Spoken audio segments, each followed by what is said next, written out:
What's going on, guys? Today I'm going to try to take this knockoff prototype Boba Fett, the Star Wars version, and I'm going to attempt to dye him black. Now, Hasbro has its own prototype coming out for like $30, I think. I have one ordered, but I didn't want to spend another $30 for a display one. With the comic book ones, I like to keep them in the box. So I bought this guy about a year ago. I just wanted a Star Wars action figure in the box, but he's going for about $10 on AliExpress still.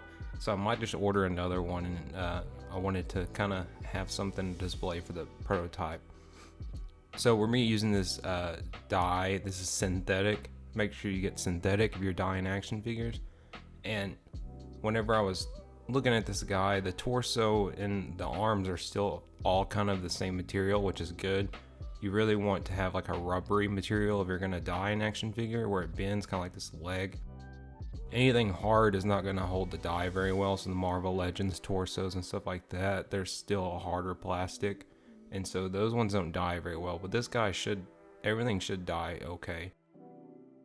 Whenever I was looking at this guy though, I failed to realize that all the white parts are painted, and so the dye doesn't stick very well to paint. So you'll see the results of this in a little bit, but whenever you're dyeing, you want to make sure all these joints are exposed. So make sure you get them in a funky pose like this, so you get every joint showing.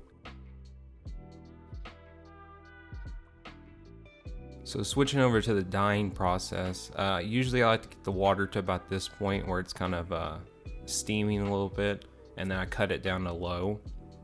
You don't want to melt the plastic in the boiling water or anything like that, so I don't really get it to a boil. So I used about half of this RIT dye. I used the other half on another project I'm working on, but dumped about half in there. You probably don't need exactly half, but that's what I had. I just decided to use it all. We dunked this guy in there, season his funky pose so that every joint is exposed. And then I forgot my stick, but I go back to get my stick, threw the backpack in there. It did not dye very well, so I would skip that part if I were you. Got my stick, make sure to stir probably every 5 to 10 minutes. And we're gonna go ahead and keep this guy in here for about 30 minutes. This is after a few minutes, and you can see the dye is already starting to stick to the flight suit. So a few minutes of letting him dye right here. We're gonna stick this guy in there for about 30 minutes, like I said, and then we'll pull him out and see where he's at. Oh, there goes the stick. All right, so this is where he's at after 30 minutes, and you can see the parts that were painted white, the dye did not completely turn it black, but these joints did turn black, which is what I wanted.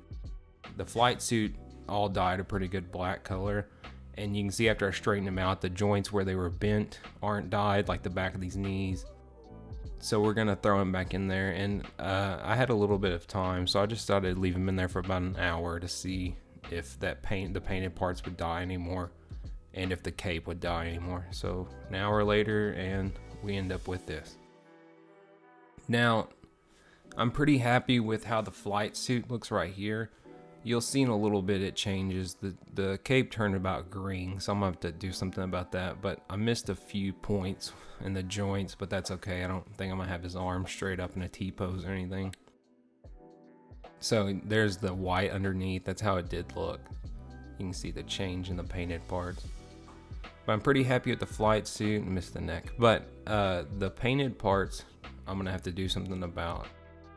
Missed the wrist peg too, but those are okay. I'm not upset about that. The backpack didn't really dye very well. I don't know why these silver, I guess they were silver parts that were painted. I don't know what was going on there, but it looks a little bit different. So I'm gonna use this airbrush black paint. I've seen a bunch of people on Facebook and stuff use like apple barrel paint. I wouldn't do that. Just go ahead and spend some money on this at a hobby store. This airbrush acrylic paint, and I've had this for like 2 years and it's still half full. So I'm just going to take this and brush over all of the parts that aren't black. It's probably easier if you take them apart. These KO figures, some of them pop apart pretty easily, but with a little bit of heat, you can get it completely apart.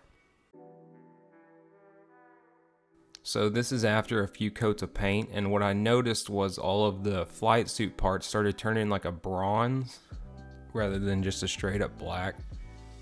So I decided that I'm probably just going to paint those two. I don't think the dye job was a complete waste because these joints are going to stay black and they're not going to chip at all. This is the helmet painted black. And then I painted the cape black with one coat, and it made it super stiff, which I think is fine because Boba Fett's cape, I'm not really have it flowing or anything, but I'm going to put another coat of black on that. And you can see the bronze is everywhere in the flight suit. Everywhere that was black is now bronze, so I'm going to have to repaint everything. But like I said, the dye job I think helped with the joints so that it's never going to chip or anything. I didn't do any sanding, so that made it easier. Here's the backpack black. I put a clear coat on this after this, and I didn't get the footage of it just being black. But this is after the clear coat. If you don't want to do the clear coat, just look at the backpack in the last shot, and that's probably how your whole figure is going to look. But this is after I painted everything black with probably 2 coats. I painted the cape black with 2 coats. The joints stay black because they've been dyed, so they're not going to chip or anything. And I 3D printed this axe, but you could buy one from like John Walker Customs. I'll leave the link below for that. But yeah, everything stuck pretty good, and then this is after a few days of drying, so I don't have to worry about anything chipping. But the joint stayed black and everything, so I'm pretty happy with it. The visor, you can see how shiny it is. I used gloss coat over that, and I'll show you that gloss coat up close in a second. But I mean, I think it turned out pretty good. The clear coat definitely helped a lot because it was pretty glossy, but I mean, if you want to skip that step, no biggie. I think it'll still look fine. I did glue on the jetpack too because the peg was not fitting after all the coats of paint. So here's the clear coat I use, Mr. Super Clear. You can get this at a hobby store. I got it for $12. Best one I've ever used, so I usually just go with it. This gloss top coat was $4. I've used this for quite a while, and it's pretty good. You can use any gloss coat you want. You can see the visor really pops with it. So in total for this guy, I think I spent around $17 probably. The figure was $10, the axe was $5. I used probably $2 worth of clear coat and not even $1, 50 cents worth of paint. So I think this was definitely easier than spending another $30 on another disguised Boba Fett. If you have any questions, let me know in the comments below. I think it turned out pretty well. I think this is an easy custom if you're pretty new to it. If you liked the video, go ahead and like and subscribe. I'll probably be putting out another video pretty soon. I'm waiting on one more part for Marvel Legends I've been working on, and I have some other custom ideas coming up, so stick around and hopefully there's something you like. Thanks for watching.